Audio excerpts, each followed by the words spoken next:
सादर दैनिक अभिवादन में doctor Janardan Yadav Juliet young की ऑफिशियल में आपका हार्दिक स्वागत है। 11 सितंबर 1893 को शिकागो धर्म सम्मेलन में विवेकानंद कालजयी हीरो के रूप में संसार के इतिहास में उभरे। सुबह 10 बजे आर्ट इंस्टीट्यूट ऑफ शिकागो के हॉल ऑफ कोलंबस में आयोजन शुरू हुआ। दूर कहीं 10 बार घंटे बजाए गए। घंटों की ध्वनि में यहूदी, इस्लाम, हिंदू, ताओ, कन्फ्यूशियस, शिंटो, जरथुस्त, कैथोलिक, यूनानी चर्च और प्रोटेस्टेंट संप्रदायों का प्रतिनिधित्व सांकेतिक किया। सभा भवन में माहौल शांत था। एक चिड़िया उड़ती हुई आई और सभा भवन की शांति को पंखों की फड़फड़ाहट से चीरती हुई बाहर निकल गई। मंच पर सिसेरो और डेनोरथनीज की लगभग 25 फुट ऊंची मूर्तियां थीं। सिंहासन नुमा एक कुर्सी दोनों मूर्तियों के बीच उद्घाटन के दिन अमेरिकी कैथोलिक चर्च के सबसे बड़े पादरी कार्डिनल गिब्सन के लिए रखी गई थी। करीब 30 कुर्सियां 3 कतारों में वक्ताओं तथा विशिष्ट अतिथियों के लिए थी। सम्मेलन का विचार चार्ल्स कैरोली बोनी नामक प्रसिद्ध वकील के मन में 1893 में आया था। बोनी संवैधानिक और आर्थिक सुधारों की किताब लिख चुके थे। आयोजन समिति ने लगभग 10,000 पत्र लिखे, लगभग 40,000 दस्तावेजों का आदान प्रदान किया। शिकागो के पोस्ट ऑफिस के कर्मचारी थैले भर भर कर डाक समिति के दफ्तर में पटकते रहे। मद्रास, बंबई और टोक्यो जैसे महत्वपूर्ण शहर सक्रिय रहे। दुनिया के करीब 3,000 लोगों से समिति ने सलाह ली। मद्रास स्थित हिंदू अखबार के संपादक जीए सैयर, बंबई के वीवी नगरकर और कलकत्ता के पीसी मजूमदार विशेष सलाहकार थे।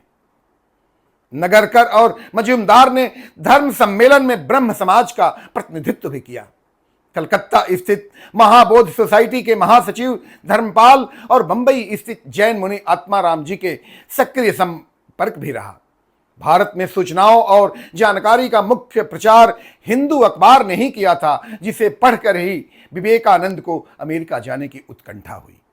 हैरत की बात है, अमेरिका रवाना होने से पहले विवेकानंद के स्वामी तुरानंद से कहा था कि यह धर्म संसद उनके लिए ही आयोजित हो रही है। ऐसा उनका मन कहता है। देखना बहुत जल्दी है सिद्ध भी हो जाएगा। शिकागो के आर्ट इंस्टीट्यूट के विशाल सभा कक्ष में आयोजित धर्म संसद में विश्व के प्रमुख धर्मों के प्रतिनिधि हिंदू, जैन, बौद्ध, ईसाई, कन्फ्यूशियस, ताओ, इस्लाम आदि के आचार्य अपने लिखित भाषणों के साथ उपस्थित थे। उनके बीच हार्वर्ड विश्वविद्यालय के प्रोफेसर J.H. राइट की कृपा से किसी तरह प्रवेश कर सका भारत का एक 30 वर्षीय युवा सन्यासी। वह किसी धर्म, मजहब या संगठन के प्रतिनिधि के रूप में नहीं, बल्कि भारत के प्रतिनिधि के रूप में वहां उपस्थित थे। सुबह का सत्र गुजरता चला जाता है। सभापति को बार बार आग्रह के बावजूद भाषण देने का साहस तब तक वह नहीं जुटा पाता है और संध्या के सत्र में एक फ्रांसीसी पादरी के अनुरोध पर भाषण देने वह खड़ा होता है। हिष्ट पुष्ट देह, आत्मिक तेज से दमदमाता चेहरा लिए यह गेरुआ वस्त्रधारी सन्यासी अपनी कालजयी वाणी से केवल इतना कहता है कि अमेरिकावासी बहनों और भाइयों। इतना सुनते ही विशाल सभा कक्ष में तुमुल हर्ष ध्वनि के साथ अंतहीन तालियां बजने का सिलसिला शुरू होता है। वह तब तक कायम रहता है जब तक दुनिया के जेहन में शिकागो धर्म संसद की याद बाकी रहती है। बाकी प्रतिभागी तो पार्लियामेंट ऑफ रिलीजन्स में केवल शिरकत कर रहे थे। विवेकानंद ने पार्लियामेंट का रिलीजन बना दिया। विवेकानंद उस रात एक 5 सितारा होटल जैसे कमरे में, जहां उन्हें ठहराया गया था, धरती पर लेट गए। रात भर रोते रोते उन्होंने अपना तकिया आंसुओं से भिगो लिया और कहा कि हे मां, यह प्रसिद्धि लेकर मैं क्या करूंगा, वाहवाही लेकर मैं क्या करूंगा। जिस देश के करोड़ों लोगों को एक समय की रोटी नहीं मिलती, उस देश का नागरिक होने में मुझे कितनी शर्म है, कितनी परेशानी में मैं हूं। हे मां, मुझे इतनी शक्ति दो कि मैं उनके लिए कुछ कर सकूं।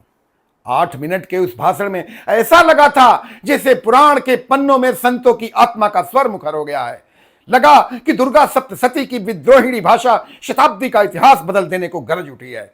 उस भाषण के बावजूद अपने देश में हम विवेकानंद का सम्यक अध्ययन करने की परिपाटी विकसित नहीं कर पाए। आवश्यकता है देश के 20वीं सदी के इतिहास पर फिर अध्ययन करने की।